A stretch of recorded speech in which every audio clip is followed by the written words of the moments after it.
they deserve in terms of the fantasy landscape.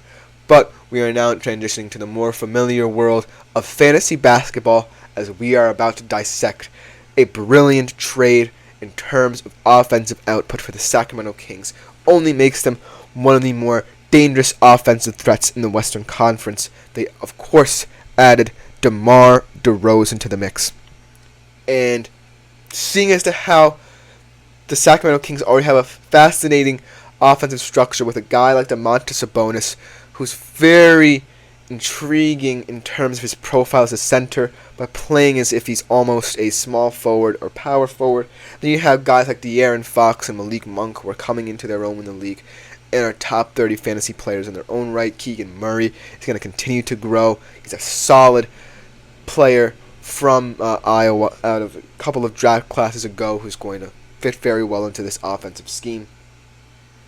But they ultimately swing for the fences, get a guy in DeMar DeRozan who had a fantastic, solid season last year, and is looking to add a lot more depth and experience to an already potent offense. So without further ado, let's jump into what makes this trade so intriguing, both positively and negatively, and in terms of fantasy implications.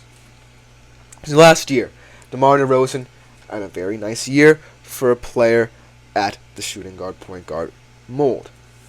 24 points per game, 4.3 rebounds, 5.3 assists, solid stat line. Now, moving to the Kings, you're going to have to concede something in offense, perhaps, to make this work. Because Sabonis is always going to be a guy who's going to get his triple-double no matter what. He's going to be aggressive on the boards. He's going to be fantastic distributing the ball. And he's going to be fantastic putting the ball into the net. He had over 20 triple-doubles last year.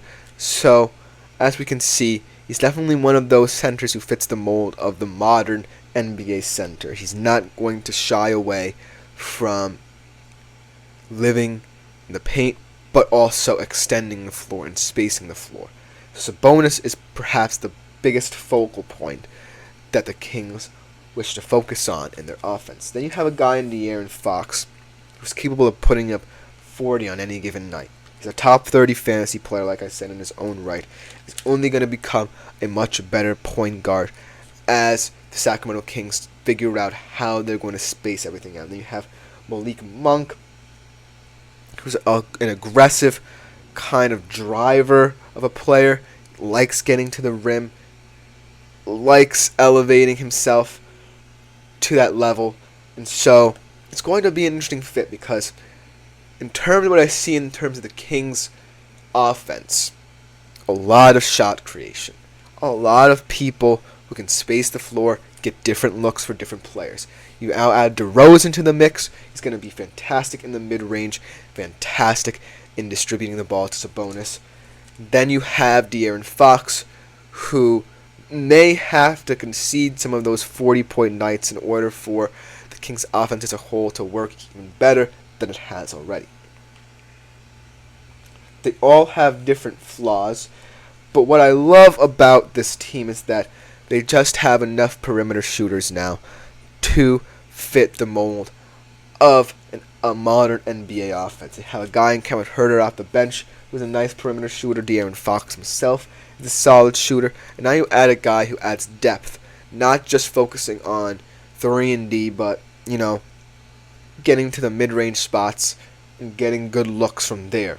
So overall, I'm not as concerned about what the Kings look like on offense going forward. What I am concerned about is the Kings' defensive profile, because DeMar DeRozan doesn't add any length or versatility to the squad. He doesn't switch onto bigger defenders. He's entering kind of the peak of his career. We're past the peak of his career. He's going to be a liability on the defensive side of the ball. And while I think this move can work because the Kings more often than not are going to look to outscore opponents rather than really focus on any sort of defensive identity. And it can work in the Western Conference, where you're going to get into a lot of shootouts with these younger teams. The big question is, how much of a liability is that going to be in terms of fantasy? Because right now, Sabonis mitigates for his poor defense not fitting the true center mold of years past, where he's going to always get his triple-double. But at some point, something has to give in terms of how the Sacramento Kings are going to defend teams in transition, because the Western Conference is certainly looking to be the better conference for years to come. Yes, the Celtics won the championship. The Sixers just traded for Paul George. But the Western Conference, right now, is very top-heavy. And I can't say the same about the East because of the fact that there's such a different mindset in the East. The West, now that all of these bad teams have gotten the young stars they feel that can help them, it's going to be very competitive. And the Kings are definitely in the mix. I definitely think they're in the mix. They'll always be in the mix. And it's seeing the odds. They're not necessarily in the middle of the pack. I would say around 7th to 8th in terms of winning the Western Conference in betting odds.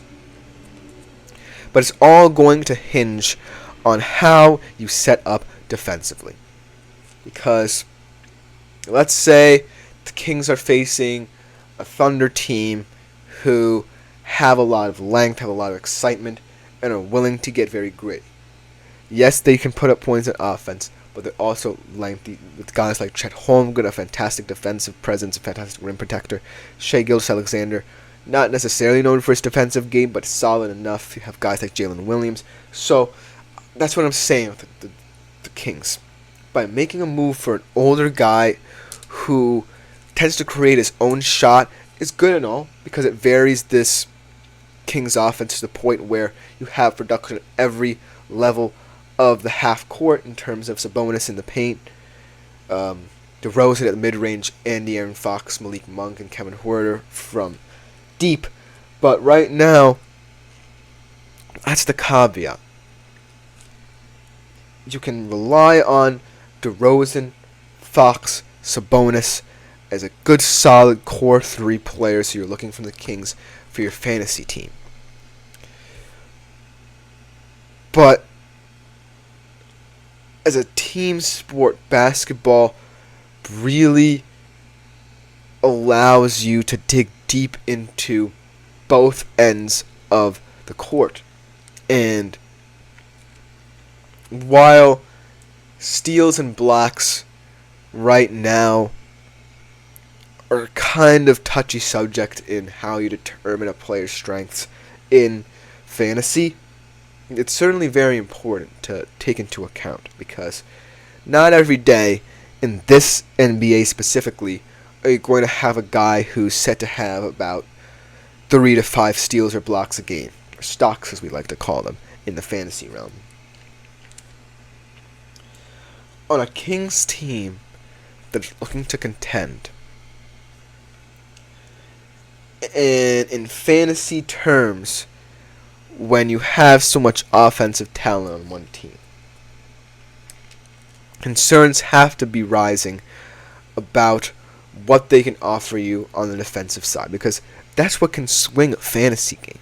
If you're in a tight fantasy game, especially in, say, an ESPN league where all the fantasy points are accrued from what your player does on any given night, you could be looking at the difference between a 35 to 40 point performance and a 45 to 50 point performance in terms of fantasy on the defensive end. I'm not saying that, the Kings can't figure something out, because the Western Conference is a crapshoot, and there are going to be days when certain teams are off their game. And so you can look to kind of revolve around hope and optimism that your defense will improve should some Western Conference teams slip up. But that's not the best way to determine your defensive structure, because I'm looking at this Kings team and saying, boy, do I love this offense, but this defense could be a joke, because I really think that in terms of this off-season trade market, some teams are making moves that in hindsight make sense in many facets, but not very one important one, and that's what could trip people up in terms of deciphering the Kings as a fantasy prospect. And right now, I love the look of this offense. It's gonna be consistent, but right now, I can't say the same about the defense, which could really hurt and be a detriment in terms of fantasy. But that should just about do it for this dissection of the DeMar DeRozan trade. Coming next, we'll be transitioning to our player profiles with two boomer bust guys, starting off with the Steelers tight end, who certainly looks like he could be in for a breakout season due to the inabilities of the Steelers wide receiver room. We'll be right back to discuss him on the GSMC Fantasy Sports Podcast.